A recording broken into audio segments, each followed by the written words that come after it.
যদি রাজনীতির মাঝে নিয়ে আসি, সেটা মনে হয় আমাদের ধর্ম জাগানো হয় না। আজকে দেখবেন বাংলার মাঝে যেটা চলছে সেটা ধর্ম নিয়ে রাজনীতি। সেই রাজনীতি কিছু নেতা আবির্ভাব করে বসে, যেটা হচ্ছে জনগণ মনে করে যেটা হচ্ছে আমাদের পরম সৌভাগ্য, কারণ ধর্ম নিয়ে এই বাংলায় চলছে হয়তো রাজনীতি, আর তাতে উত্তাল হয়ে উঠছে জনগণ, যেন সেবাটা তারাই সারতে এসেছে।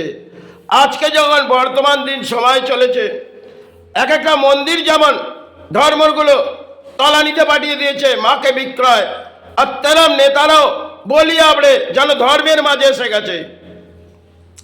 সময়কালে আবেগ রাজারা দেখিয়েছিলেন, সবাই তারা আবেগ দেখিয়ে গেলেন। এক একটা সতীপীঠের মাঝে রাজারা ম্যাগনেট পাহাড় দিয়েছিলেন, কারণ তাদের হাতের দানে বহু সাধক এসেছিলেন, আর সেই সাধক সাধনা করে এক একটা মাতৃর উপর সাধনা করে তারা এক একটি ম্যাগনেট দিয়ে গেলেন।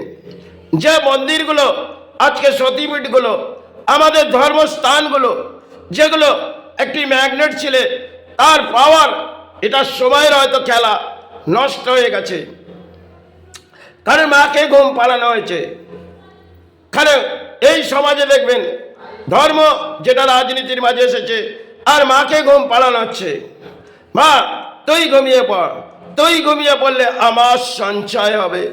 এগুলো মন্দির ট্রাস্টগুলো একটা ব্যবসা খুলে বসে গেছে, সেখানে আমরা ধর্ম নিয়ে চিৎকার করে হয়তো পথে রাজনীতির বলি ওড়াচ্ছি, আর যেন ধর্ম জেগে যাচ্ছে। কলিযুগে দেখবেন এই রামচন্দ্র একটা অদ্ভুত ইতিহাস, সেটা তো আমরা জানি না, আর তা নিয়ে উত্তাল হয়ে যে ব্যাখ্যাগুলো এই জনগণ সমাজে করছে, এটা মনে হয় সৌভাগ্য নয়, এটা সমাজের দুর্ভাগ্য। কারণ এই সময় একটা 2026, সেটা হয়তো রাজনীতির মাঝে জনজোয়ার, কেউ ভেসে যাবে আবার কেউ, এটা জোয়ারের ব্যাপার। তাই জোয়ারে যখন কিছু দেয়া হয় কেটে যায়, কিন্তু আজকে যে জোয়ারটা বাড়ছে সেটা রাজনীতির, তাতে কিন্তু কিছুই কাটবে না, কারণ একই অপর অদল বদলের খেলা, আর সেটা হচ্ছে রাজনীতির খেলা।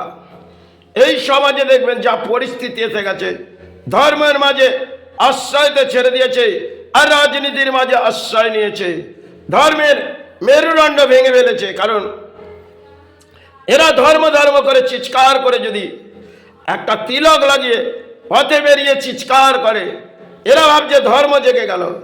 আরে ধর্ম করতে গেলে তার পেছনে অধিক সময় আপনার জীবন যাত্রার মাঝে লড়াই লাগবে। আপনি কি সঞ্চয় করেছেন? একটা রাজনীতির বলি সঞ্চয় করেছেন, তাছাড়া তো কিছু সঞ্চয় করেননি।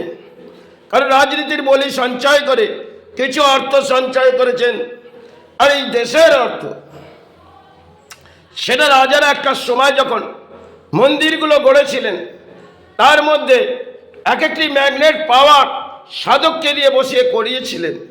আজকে আপনারা কি করেছেন?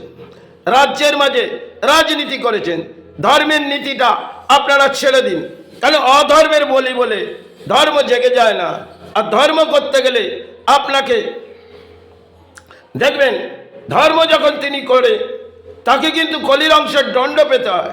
কারণ সৎ কর্ম নিয়ে ধর্ম আর অসৎ কর্ম নিয়ে যদি ধর্ম দেখিয়ে যায়, এই কলিযুগে দেখবেন আমি হয়তো সমাজকে দেখাচ্ছি, সমাজে উৎপাত হচ্ছি, কিন্তু কলি একটি সময় আমাকে দণ্ড দেবে। কারণ কলির অদ্ভুত ইতিহাস আমরা জানি না, আমরা ধর্মের মাঝে কিছু চিৎকার করে প্রচার করে বেড়াই, আর কিছু রাজনীতির প্রচার করে বেড়াই। জনগণ, এই দেশের যে জনগণ আর এই রাজ্যের জনগণ উৎপাত হয়ে হয়তো ধর্মের লড়াই করছে, কিন্তু ধর্মটা এত সোজা নয়। ধর্ম করতে গেলে আপনাকে কঠিন কঠিন মোকাবেলা করতে হবে। সেটা জানি না আপনার জীবনে কি কাটবে। আজকে নেতারা হয়তো অর্থের পাহাড় পায়, আর তাতে কিছু চিৎকার করে বেড়ায়, আর সাধারণ মানুষ কি পায়?